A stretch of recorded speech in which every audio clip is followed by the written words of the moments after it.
Bueno, estábamos viendo metaplasia. Estábamos viendo esófago de Barrett, de hecho, ¿verdad? Bueno, estábamos viendo metaplasia. Estábamos viendo esófago de Barrett, de hecho, ¿verdad? Recuerden, esófago de Barrett, metaplasia intestinal, ¿ok? Incompleta. Nada más hay células caliciformes, como si fuera metaplasia colónica. En algunas clasificaciones a esta le llaman metaplasia de tipo 2. La de tipo 1 es cuando es completa, que hay células de Paneth y hay vellosidades intestinales, pero no es necesario encontrar eso. Cuando decimos metaplasia intestinal, basta con que haya células de caliciformes. Puede requerirse tinciones especiales, ¿no? Como en este caso, la tinción de pasa azul que demuestra abundante cantidad de células caliciformes. Recuerden que la mucosa del cardias tiene mucha secreción de moco y en ocasiones las células pueden verse maculadas. Sin embargo, las caliciformes tienen forma de eso, ¿verdad? De cáliz. Entonces, eso es la característica más importante. Entonces, bueno, eso es en la metaplasia intestinal. Recuerden, digo, en la metaplasia de tipo Barrett. Hay otro tipo de metaplasias que hemos mencionado, que se presentan pues como parte del fenómeno de metaplasias, que son metaplasias de tipo mesenquimal. Mesenquimal quiere decir que afectan al tejido conectivo. A ver, hay una muy característica. ¿Quién me dice una metaplasia que no sea epitelial? A ver, José Ángel Patricio, dime una metaplasia de tipo mesenquimal. Sí se Eh, entiende el término, ¿no? Puede ser frente a alguna alteración patológica. Tenía un ejemplo sobre que se forma hueso en los tejidos Exacto. blandos. Que se forma hueso en los tejidos blandos. Muy bien. Afecta típicamente a los jugadores de fútbol, ¿verdad? Porque siempre se andan dando patadas en los muslos o en las espinillas, sobre todo afecta el muslo, es muy característico, se llama miositis osificante. Después de traumatismos, el músculo hace una metaplasia ósea y se forma literalmente hueso.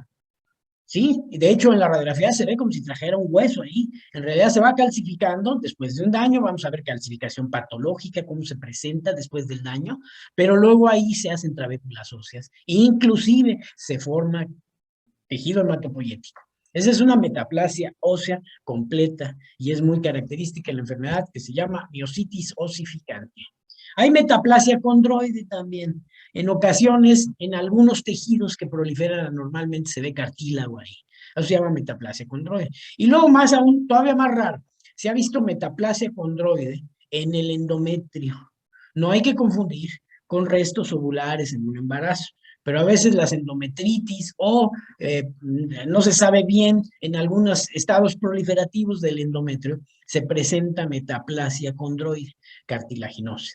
Ahora, no hay que confundir tampoco las metaplasias con los tejidos ectópicos. A ver, Carolina, ¿qué es un tejido ectópico? ¿Y cuáles son los ejemplos más característicos? Ectopia quiere decir fuera de sitio. ¿Ya? Normalmente tú tienes la glándula mamaria en la región pectoral. La causa más común de ectopia, que de hecho algunos libros de anatomía dicen que simplemente es una modificación anatómica de la glándula.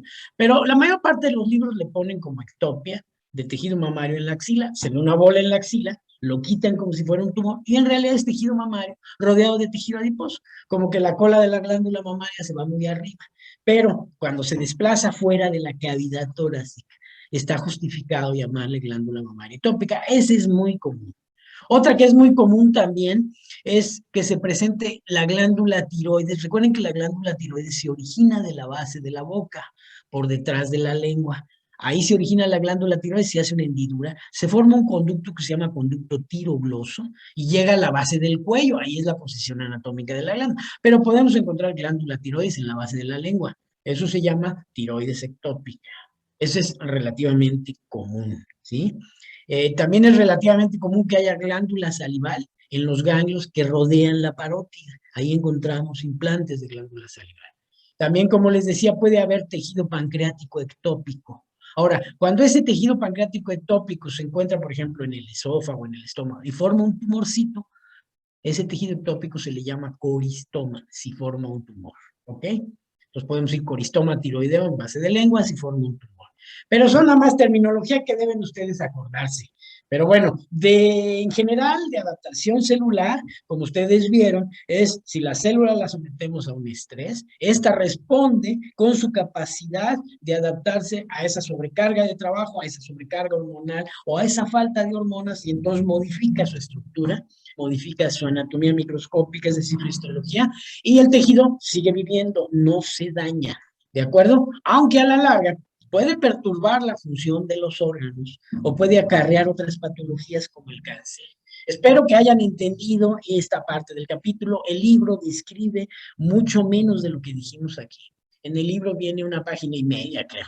Como que se da por entendido que ustedes aprendieron esto en fisiología. En fisiología les debieron haber mencionado. Sí, no, pues apenas llevan fisiología, ¿verdad? Apenas van a llevar fisiología. Bueno, les van a mencionar muchos de estos fenómenos de adaptación celular. Ahora, lo que vamos a ver es daño celular. Si la célula no se adapta, entonces se daña. Cuando la célula se daña, se perturba notablemente su función. Se pasa a un lado que se llama daño irreversible y la célula se muere. Entonces, el daño puede formar parte de un espectro que termina por un extremo con la muerte celular. Esto lo vamos a ver después. Entonces, vamos a ver daño celular. Voy a dejar de compartir esta parte. Entonces, esto es lo que empezamos nuestra clase con los cambios, todo lo que se presenta después de que la célula se expone a un daño. Primero que nada, debemos de revisar las causas que pueden producir daño, es decir, la etiología. Recuerden que esto produce una lesión celular aguda, que tiene una manera donde la célula responde a esa lesión, cambia su fisiología en ocasiones, cambia inclusive su metabolismo o su forma de generar energía, y luego se adapta un tiempo y luego se muere. ¿Sí? Si ya no se puede revertir ese cambio, entonces la célula se muere y llegamos a esto. Entonces, las causas de daño son muy variables. Prácticamente serían todas las causas que nos pueden producir enfermedad. Recuerden que desde Virchow, él especificó que el daño o las enfermedades estaban asentadas en un daño celular y ahí surgió la idea de la patología celular. Entonces, cuando hay una causa de daño, se produce primero que nada un daño celular y podemos ver todos los cambios morfológicos que se presentan en la célula. Primero que nada, vean ahí cómo están ejemplificados algunos grupos de daño, dentro de los cuales se pueden encontrar miles de causas. La causa más común de daño, o una de las más comunes, es la privación de oxígeno. La privación de oxígeno puede acarrear como consecuencia la muerte de la célula o una perturbación notable de la función que acarrea como consecuencia cambios clínicos muy aparatosos. La privación de oxígeno se debe a dos cosas aquí frecuentemente en México. Una es el sangrado, si se sale la sangre, que es la que aporta oxígeno, y esta queda deficiente en el organismo, pues por consecuencia no va a haber suficiente oxígeno. Cuando vean ustedes un paciente que tiene dificultad para respirar, que se cansa mucho, que no puede correr, y lo vean pálido, pues pueden rápidamente deducir que el problema que trae es anemia severa, ¿verdad? No un problema en los pulmones. Aquí tuvimos un trabajador que tenía fama de ser flojo. Todo el mundo lo conocía, era un técnico histotecnólogo, todo el mundo lo conocía porque él era Carlos el Huevón, así le decían. Era flojo en extremo. Así se la pasaba dormido, no trabajaba, daba largas cuando uno le dejaba una tarea. Y después notamos que cuando llegaba al laboratorio tenía que subir unas escaleras, llegaba muy agitado. Entonces alguien le dijo, oye, ¿tú no estás bien de los pulmones? Y fueron a explorarle, le hicieron estudios para ver cómo oxigenaban sus pulmones, una gasometría, oximetrías, todas esas baterías de estudios que hacen radiografías, para ver, porque decían, no, pues algo trae en el pulmón. No le encontraron absolutamente nada. Dijeron, no, pues los pulmones no sé. Y a alguien se le ocurrió, pues vamos a hacerle una biometría hemática y traía 5 de hemoglobina de 15, fíjense, una tercera parte nada más de los eritrocitos para transportar oxígeno. Entonces, eso es una característica muy sobresaliente aquí en México, que con frecuencia van a encontrarse pacientes anémicos, muy frecuentemente. Entonces, eso lo primero que deben de hacer ante un paciente que tiene hipoxia, si no tiene otras características que denoten una hipoxia más grave, hay que buscar si sus eritrocitos son normales. Esa es una. La otra causa de hipoxia es muy típica. A ver, Valeria, otra causa de hipoxia muy común que representa la enfermedad más común de la humanidad, ¿cuál es? De la cual se muere la mayor parte de la gente. La mayor parte de la gente que se va a morir el día de hoy o que se está muriendo ahorita es consecuencia de eso. ¿Cuál sería la otra causa? Ahora sí las ¿Podría ser mencioné. una hemorragia? Bueno, la hemorragia se asocia con lo que acabamos de decir, ¿no? Falta de eritrocitos que transporten el oxígeno. Obviamente, si a un paciente le das un balazo y le truenas la aorta, pues tiene una hemorragia grave. Y si no le cierras ese sangrado y le pones sangre, pues se te muere de hipoxia, ¿verdad? Cae en shock hipovolémico y se muere de eso. Lo vamos a ver con detalle ese fenómeno. No, pero ese es, efectivamente, dije, un gran grupo es cuando faltan eritrocitos que lleven oxígeno. Si faltan, el paciente va a tener privación de oxígeno, va a caer en un estado que se llama hipoxia.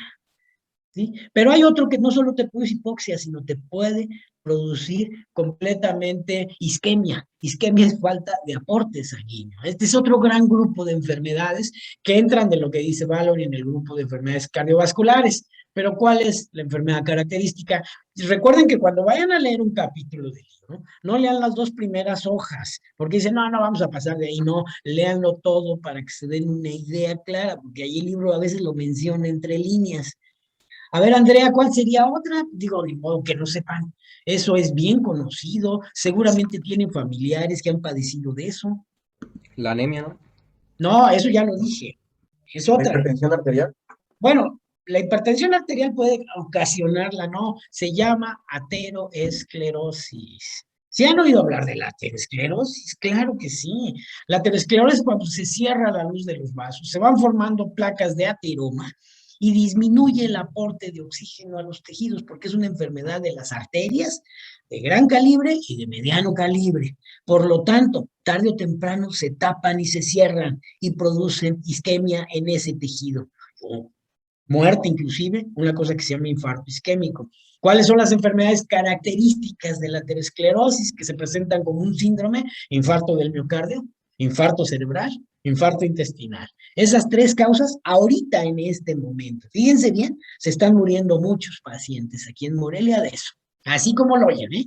Hay un paciente que en Chavo ahorita se está muriendo de algo de eso, que llegó grave y de repente ya no lo pudieron salvar y pócate la señora. En el ISSSTE, en el civil, seguramente hay algunos pacientes que ahorita se están muriendo de eso. Esa es la causa número uno de muerte en el mundo, ¿ok?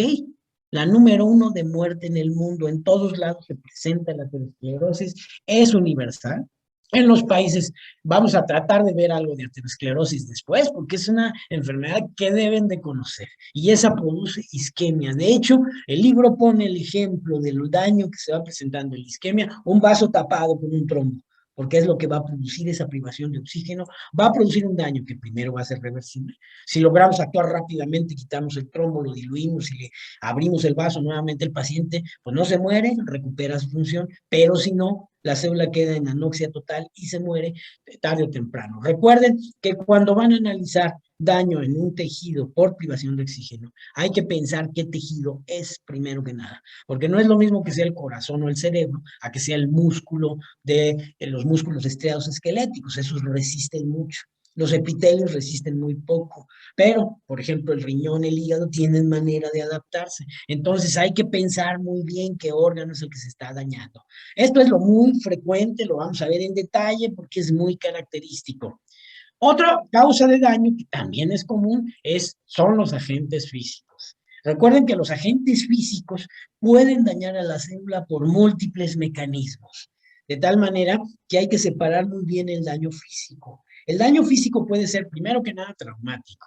Si alguien llega y tiene un accidente, pues produce un trauma, se le puede tronar el hígado, el vaso, o puede tronarse las costillas y dañar directamente el corazón y morirse. Entonces, un agente físico daña directamente por un golpe contundente en los tejidos y produce un daño aparatoso ahí en ese momento. A ustedes les va a tocar estar en salas de urgencias, les va a tocar ver pacientes traumatizados. Y cuando los ven llegar, no se imaginan cómo va a quedar después el paciente de todo el daño que trae. Entonces es un problema muy complejo que lo irán viendo poco a poco. No nos vamos a detener en eso.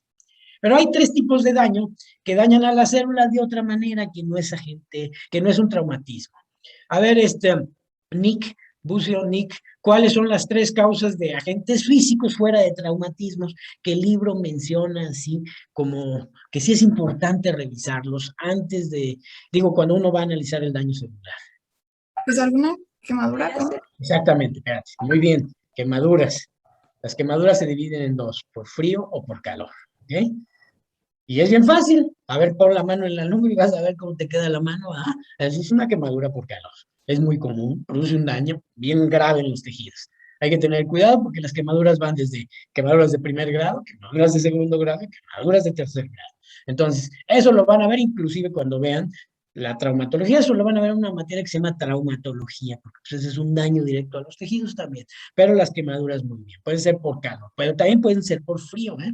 Recuerden que los pacientes que viven en lugares donde hace mucho frío con frecuencia sufren quemaduras graves, que inclusive pierden partes del organismo como dedos, la nariz, las orejas, quemaduras severas. Alguien se expone a una temperatura muy baja y le produce un daño por quemaduras. Entonces las quemaduras son importantes. El tercer gran grupo serían los efectos de las radiaciones. Recuerden que las radiaciones pueden dañar a la célula al grado que produzcan mutaciones y producir cáncer. Las radiaciones las dividimos en tres grupos, ¿verdad, Paloma? A ver, ¿cuáles son, Paloma, los tres grupos de radiaciones que menciona el libro? Que te pueden producir daño severo en las células. Alfa, beta y gamma. ¿Cuáles serían las radiaciones alfa? Fíjense que las radiaciones alfa son las que menos caso le hacemos. Está muy discutido qué daño producen, pero todo el mundo ha oído hablar de que si uno se acerca mucho al horno de microondas se puede dañar, que si uno ve mucho televisión de cerca puede dañarse también, que si uno habla mucho por el celular y lo trae pegado a la oreja, eso puede producir cáncer. ¿Han oído hablar de eso o no? Las radiaciones de los aparatos electrodomésticos o electrónicos producen radiaciones alfa. Y esas se ha visto, ya hay estudios bien definidos, que a la larga pueden producir una enfermedad que se llama leucemia, que es un cáncer de la sangre. ¿Sí? Entonces, se ha visto que los pacientes que se exponen a grandes cantidades de radiación alfa tienen mayor posibilidad de hacer leucemia que los que no se exponen. El ejemplo clásico, cuando se producen radiaciones alfa de gran potencia, muy dañinas, son los cables de alta tensión.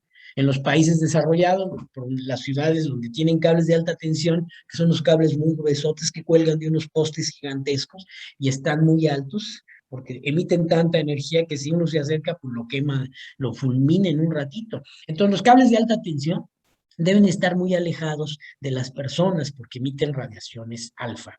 Y aquí vemos que se hacen casas de Infonavit abajo de los cables de alta tensión sin ningún cuidado posible. A mí me ha tocado ver en las afueras de las ciudades cómo pasan los cables de alta tensión y hay casas abajo. Eso es muy dañino porque se ha visto que esas personas que viven ahí tienen 20 veces más posibilidad de hacer leucemia que los que viven más alejados. Entonces, las radiaciones alfa pueden ser muy graves, pueden producir mutaciones. Ahora, se ha discutido si el horno de microondas, si el teléfono o la televisión, esos aparatos electrodomésticos causan daño. Se ha discutido, se ha dicho que ha aumentado el cáncer de cerebro, el glioblastoma multiforme, por estar todos los días con el teléfono o con audífonos ahí pegados. No se sabe bien, no se ha demostrado todavía, pero por ahí está la discusión que no se ha logrado terminar bien. Eso es una causa de cáncer, pero solo cuando es en grandes cantidades. Otra causa que produce radiaciones alfa en grandes cantidades son esas famosas torres que ponen de repetición para los celulares. Ya han visto que cada compañía tiene unas torres gigantescas para que se repita la señal y no se pierda. Hay diferentes situadas en las ciudades y alquilan casas, el techo de las casas para ponerlas ahí. Eso es muy grave porque puede emitir radiaciones alfa. Entonces, sí se ha visto que eso se asocia con neoplasias malignas. Esa es una. Otra, a ver, Mariana, ¿qué otro tipo de radiación? Que no sea esa clasificación de alfa, beta, gamma. Es mejor llamarles por la fuente característica. También podrían ser los rayos X, ¿no? Bueno, eso que se llaman radiaciones ionizantes.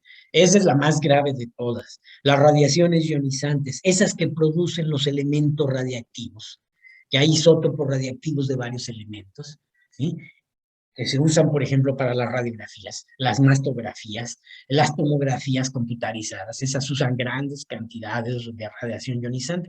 Eso produce cáncer. Ese sí es más contundente. Alguien que se expone a cantidades excesivas de radiación ionizante hace varios tipos de tumores. Uno de ellos es la leucemia. Es mucho más frecuente en esos pacientes. Otro es el cáncer de tiroides. Ahora estamos viendo mucho cáncer de tiroides desde que se inició la idea de hacer mastografías en las mujeres. La mastografía de la mujer ocupa mucha radiación. Si no se le protege el cuello, hay un collarín de plomo que tienen los laboratorios privados que se lo ponen aquí a la mujer antes de someterla a la radiación. porque si no se lo ponen, le ponen riesgo de hacer cáncer de tiroides después. El que se expone a esas radiaciones es mayor frecuencia de cáncer de tiroides, cáncer de hipofaringe, hay muchas lesiones que producen las radiaciones ionizantes. También producen sarcomas en niños. Se ha visto, por ejemplo, niños que tienen, por ejemplo, un tumor de Wilms, que es un tumor en el riñón que se presenta por otras mutaciones, se lo quitan, lo radian muchas veces y a la larga hace sarcomas osteogénicos de la parrilla costal o de esa zona de ahí. Entonces las radiaciones ionizantes son frecuente causa de cáncer. Esas sí hay que tener cuidado. Sobre todo, los médicos a veces son responsables cuando andan solicitando estudios radiográficos. Aquí en el seguro se hizo un estudio una vez de cuántas tomografías luego le hacían a un paciente. Ustedes saben que una tomografía de cuerpo entero en un paciente equivale como si le hicieran 40 radiografías ese día. Imagínense, una tomografía. Y luego llegaba el paciente, llegaba el internista, ya ven que hay unos que se creen dioses caminando así como si estuvieran en el programa de Grey's Anatomy. A ver, enséñame la tomografía del paciente. Uy, mira nomás qué porquería, no sirve, repítesela, como si fueran enchiladas. ¿Cómo que repítesela? Ya lo expusieron a una radiación enorme y luego se la repiten porque al señor no le gustó cómo se veía. Así de sencillo. Y así le repetían la tomografía. Y luego le hacían una de control, ya eran 60 radiografías en un pobre paciente en una internada, más las que le van a hacer después, entonces lo exponen mucho a radiaciones. Cuando vayan a pedir radiografías, tengan en cuenta que eso produce cáncer, ¿ok? Esa es una segunda causa de radiación. Alfa, ya dijimos, muy discutido. Radiaciones ionizantes, contundente la asociación, no hay duda. ¿Y cuál sería el tercer caso de radiaciones? A ver, José Encarnación, ¿cuál sería el tercer caso de radiaciones que producen cáncer? O el tercer tipo. Pues la clasificación es ionizante y no ionizante. Exactamente, ionizante y no ionizante. La ionizante es que la que te produce una mutación tremenda, ¿sí? Recuerden porque esa activa los iones, que son elementos con cargas.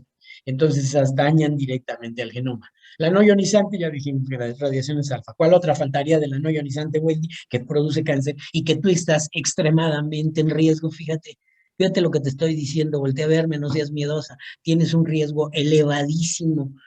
¿Por qué? Posiblemente también puede ser por la coloración de la piel. Exactamente. ¿Cómo se llaman esas radiaciones que dañan la piel cuando uno es de piel muy clara? Los rayos ultravioleta. Exactamente, esa produce cáncer, ¿eh? Los rayos ultravioleta son extremadamente dañinos, producen cáncer de piel. Recuerden, hay 3 tipos de cáncer de piel asociados con radiaciones ultravioleta. Cáncer vasocelular, ese es el más común. No es tan grave, nada más se quita la bolita y se acaba el problema. Cáncer epidermoide, esa es otra variante también de la piel. También no es tan grave, pero es más aparatoso. Se ve una bola así media fea. Hay que quitarlo y se acaba. Y el otro que sí es temido se llama melanoma. El melanoma es un tumor muy grave porque ese sí da metástasis rápidamente. Se puede inclusive asociar el tipo de piel, el tipo de ojos con el cáncer más frecuente. Entonces, todos los que tengan piel clara están obligados por vivir aquí en México a usar protector solar 3 veces al día para poderse proteger de las radiaciones, aunque no salgan al sol, porque luego dicen, si me la paso adentro de la casa, pues no pues no, sí, de todos modos daña, porque las radiaciones con la pura resolana se diseminan. Igual esta luz que uno tiene en oficinas también daña la piel y también puede predisponer al cáncer. Entonces hay que protegerse. Recuerden la asociación, cuando la gente tiene una piel mate, oscura y los ojos son oscuros, produce típicamente un melanoma, digo un vasocelular. El vasocelular no es tan grave, es el más común, es un tumor extremadamente frecuente en México, mucho, muy frecuente. Cuando la piel es clara y los ojos son verdes, se produce un cáncer que se llama epidermoide. Bueno, es más frecuente, no quiere decir que no vaya a ser de los otros, ¿eh? Se produce el epidermoide, es más común. Y cuando la piel es clara y los ojos son azules, ahí es más grave porque es más predisposición al melanoma. Entonces, cuando vean a sus pacientes, les vean la piel y vean una lesión, hay que descartar una neoplasia, a veces inclusive en gente muy joven, porque la exposición es verdaderamente dañina. Entonces, esos 3 tipos entran de los agentes, dentro de los agentes físicos, y vean cómo pueden producir daño de manera distinta. Luego tenemos otro grupo de elementos que dañan a la célula, también extremadamente común. Son los agentes químicos y los fármacos. ¿Quién de los que está aquí no ha tomado medicamentos? Nadie. Todos toman medicamentos para todo. Les duele la cabeza, se toman una pastilla. Les duele el corazón porque sienten tristes, se toman una pastilla. tienen reflujo o les duele el estómago, se toman una pastilla. Les duele la espalda, se toman una pastilla. Sienten que no duermen bien, se toman una pastilla. Y ahí anda uno echándose encima todo lo que encuentra y eso es una causa frecuente de daño. Obviamente, los agentes físicos debemos separarlos muy bien. En los de uso industrial, que esos son muy potentes, muy grande la exposición. Recuerden, decíamos, los agentes químicos. Hay que separar muy bien los de uso industrial. Bueno, por eso en su historia clínica ustedes le van a preguntar al enfermo a qué se dedica, ¿verdad? En dónde trabaja, para saber si está expuesto a algo en particular. Sabemos que hay tóxicos muy dañinos que producen envenenamiento inclusive, o que producen daño en los tejidos, inclusive producen cáncer. Se ha visto, vamos a mencionar varios agentes químicos que son capaces de producir cáncer. Fármacos producen daño por muchos mecanismos. Hay muchos daños que se asocian inclusive con la estructura genética del paciente que producen daño directamente, o hay daño que produce por cambiar una estructura funcional de un órgano, por ejemplo la gastritis por Aines, muy conocida, y en fin, hay muchos daños por los fármacos, ya sea en el riñón, en el hígado, en varios tipos. Entonces esto lo iremos mencionando en algunos casos, no nos detendremos mucho en hablar de eso, que obviamente esa es cuestión de otra, o eso es tema en otra materia que van a llevar ustedes, que se llama farmacología, la van a ver el año que entra, con detalle, porque sí es algo muy común que los fármacos produzcan daño cerebral. La otra cosa que sí vemos con frecuencia, ustedes van a llevar dos materias en este año, una se llama microbiología y otra se llama parasitología, en las cuales van a estudiar con detalle los agentes infecciosos. ¿Ok? Los agentes infecciosos se dividen de acuerdo a la escala biológica, porque tienen mecanismos de daño distintos. Entonces, de acuerdo a la escala biológica, tradicionalmente se ponen como primer grupo los parásitos. ¿Por qué? Pues porque son muy grandes, pueden ser inclusive de gran tamaño, los podemos visualizar fácilmente y los clasificamos morfológicamente simplemente viéndolos, ¿verdad? Hay uno, los gusanos que tiene el paciente, las tenias, el ascaris, el estrongiloides y todas esas cosas. Ustedes van a llevar una materia que se llama parasitología, donde van a estar viendo de una manera espectacular las caras de los gusanos, así se llama la materia típica de los gusanos. Pero bueno, hay parásitos también pequeñitos, intracelulares, inclusive. Como el toxoplasma, por ejemplo. Entonces, hay muchos tamaños de parásitos, pero en general, el mecanismo de daño del parásito lo vemos poco en patología, sí deberíamos ver algunas parasitosis, sobre todo cuando se perturba el ciclo biológico del parásito. Recuerden que los parásitos siguen un ciclo biológico que a veces es compartido por otros animales y luego se pasa al hombre y así. Se llaman zoonosis, es muy común eso aquí en México. Los parásitos en general aprovechan la estructura del huésped y con frecuencia se comen lo que el huésped no quiere. Por ejemplo, hay muchos parásitos intestinales que ahí viven de manera simbiótica, ¿sí? Saprófitos. No producen daño, simplemente están esperando lo que no se absorbió, lo que ya se va a eliminar, ellos de eso se alimentan. Entonces, con frecuencia, por eso cuando alguien es gorrón, le decimos que es un parásito, ¿verdad? Tú pareces parásito, nada más estás viendo a quién te aprovechas. Eso hacen los parásitos, aprovechan el metabolismo de un organismo y van aprovechándose de las cosas que se van desechando o que andan ahí en tránsito y entonces pueden interferir inclusive con la nutrición de los pacientes. Los parásitos en la luz intestinal son muy comunes, muy comunes. A ver, Mariana, dime uno que te acuerdes, un parásito que vive en la luz del intestino. La solitaria, por ejemplo, que se llama Taenia solium, ¿verdad?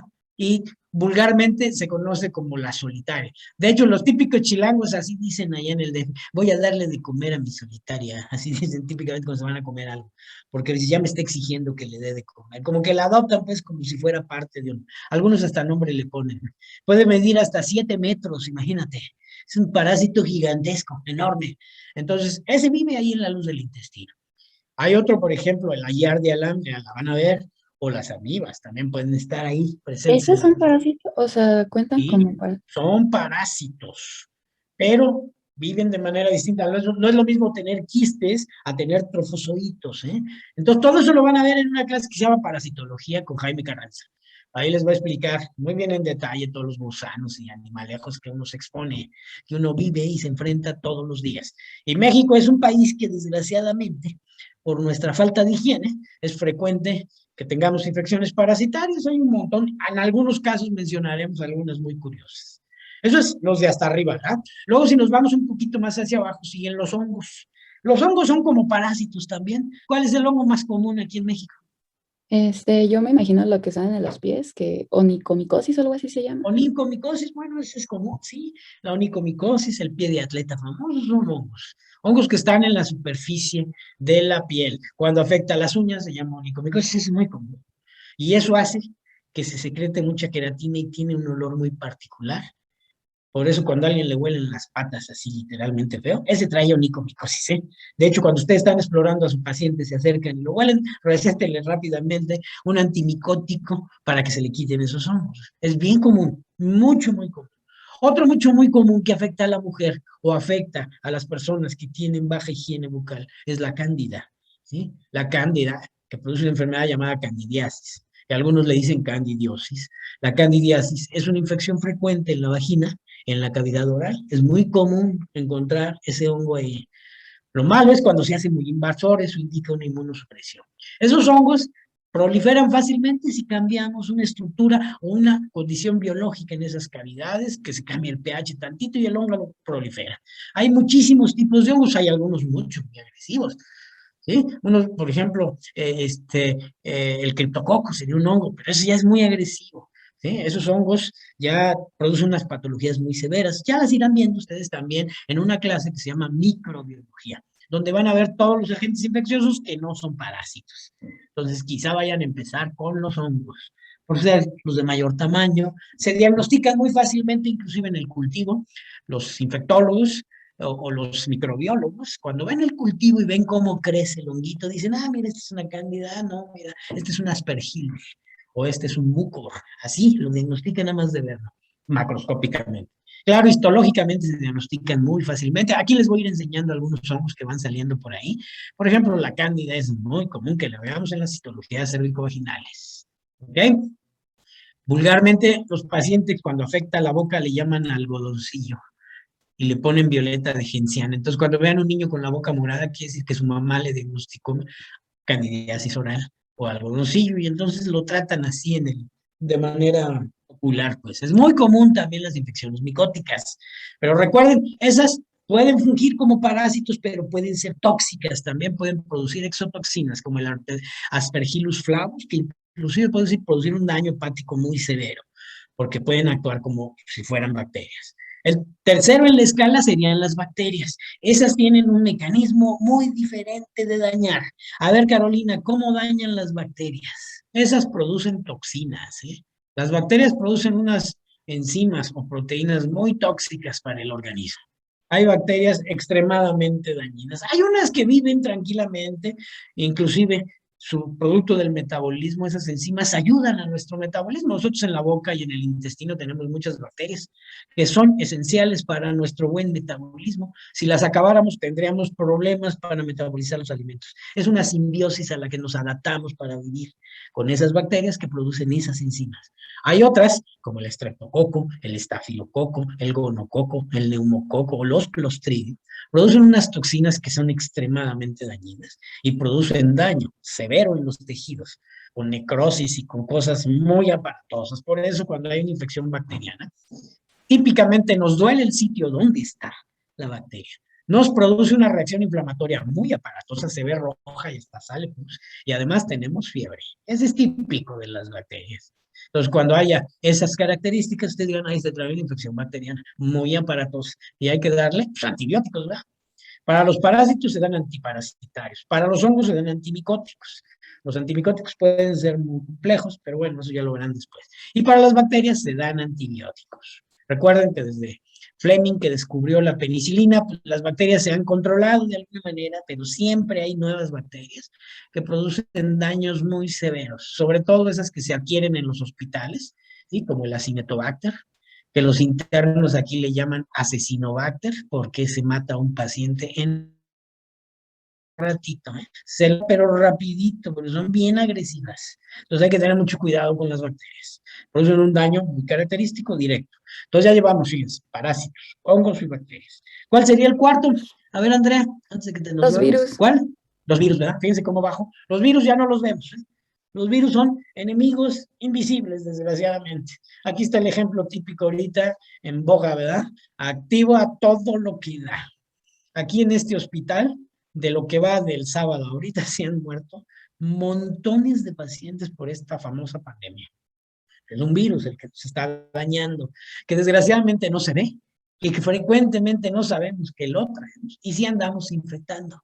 Por eso la gente debe usar un cubrebocas para impedir que saque el virus y lo eche y lo ande escupiendo por ahí. Porque dice, yo estoy bien, yo no te infecté, yo no me siento mal, no, pero sí puedo ser uno portador. Este es el problema de esta enfermedad, que en las fiestas se disemina, pero a Dios dar. Y entonces, en 3 o 4 días tuvimos casi 40,000 enfermos. Digo, 40,000 nuevos contagios en el país o más, con un montón de muertos. ¿Sí? Más de 1,000 en 3 días. Entonces, va a todo galope la pandemia ahorita, ¿eh? Tenemos el pico más grande que todavía, el primer pico además. Este va creciendo, pero exponencialmente. Así es de que tengan cuidado con la transmisión de los virus porque no se ven. A ver, Andrea, ¿cómo dañan los virus? ¿Cuál es el mecanismo? Ok, lo que pasa es que el virus, como tú dices, estrictamente es un parásito, pero del DNA. Ese se mete al DNA, aunque sea de RNA o de DNA.